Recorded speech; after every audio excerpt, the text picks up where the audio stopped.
At the peak of the last boom, the CEO of Caterpillar asked all of his division chiefs to develop a recession contingency plan. And they all thought he was crazy. It's the boom. Orders are flowing in.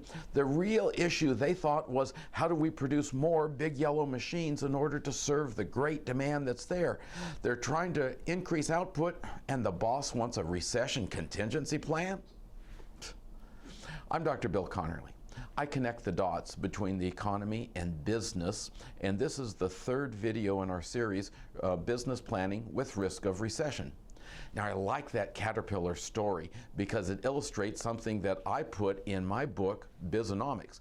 Bizonomics was published in early 2007, a little bit before the beginning of the recession, and I said, while the economy was still strong, I said, do some recession contingency planning.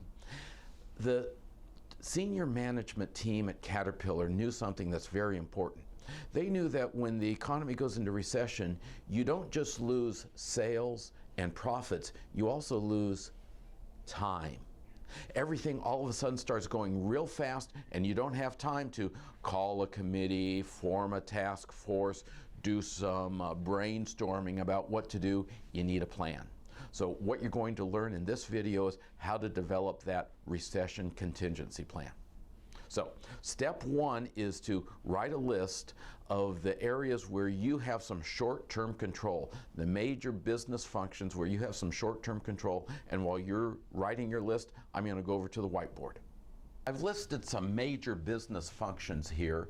Your business may be a little bit different, and I've kept these pretty high level, and you may want more detail. But don't become too detailed. You don't want to fill up a 3-ring binder. They just catch dust. So in addition to this list, we now have some column headings.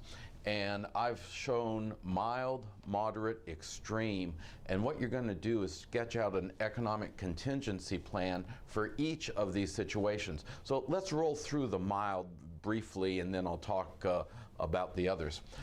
The mild recession contingency, you can't control sales, but you can control your price and terms, and I want to focus on terms. And this illustrates the value of thinking ahead, because when sales start to slow down, you know that your sales representatives are going to want to offer easier terms, easier credit. But you also know that's a mistake going into a recession. So if you think we may be going into a recession, you want to tighten the terms on which you offer sales. Workforce, it's probably too soon for layoffs in the early stages of what could be a mild recession, but you want to consider a hiring freeze. And of course, you may, if you're a rapidly growing organization, simply grow at a slower pace. And if you're right on the verge of being overstaffed, you may want to do the layoffs early, but this is the general idea of what you're doing. Inventory, you're going to want to tighten up inventories. They are very threatening for those of you who have a lot of stuff in the warehouse. Capital spending, the early stages may be too soon to cancel a major project that's already underway, but you may want to delay any new projects that you have not yet started. And financing. Financing's important, and there are two important steps here. The first is get all the credit you can while you can. If the economy does in fact go into recession, your financials won't look so sweet, and your bankers won't be acting so sweetly when they talk to you. So get the financing you can. The other thing you want to do is talk to your bankers, and this is really important. Even if the news is just a little bit bad, go into your banker, explain it. Because the thing that worries bankers the most is that bad news is being hidden from them. So if you come in with a little bit of bad news, they relax a little bit, even though it's bad news.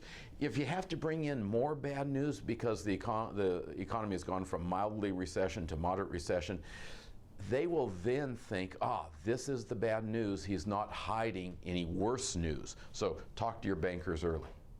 Now, we're not going to go through all of these, but for the moderate steps, you just need to dial up your concern, your limitation of expenses. So you're going to really try to collect hard on your accounts receivable, probably have to do some layoffs, going to have to keep your inventories tightened. You get the picture. The third column, I hope you never have to implement the third column. The third column is the extreme survival steps when the existence of your company is at risk, and at that point it's everything that you can possibly do to survive. Now, it's important to remember that what we're doing here is not making decisions yet. We're just sketching out the plans, identifying what we want to do if those hard times come. And in the next video, we'll talk about the trigger point for when you implement these plans.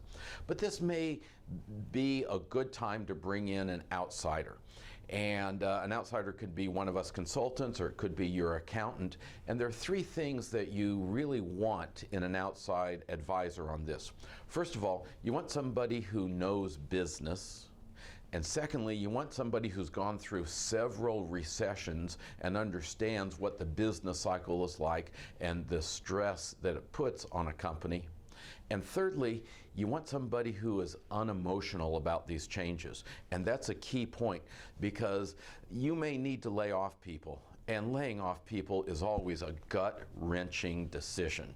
Having an outsider help you here. And even the other decisions other than layoffs, emotions get involved, because your management team helped you get where you are. They may have emotional ties to the inventory policy. They may have emotional ties to capital spending projects, and you need that disinterested, unemotional voice.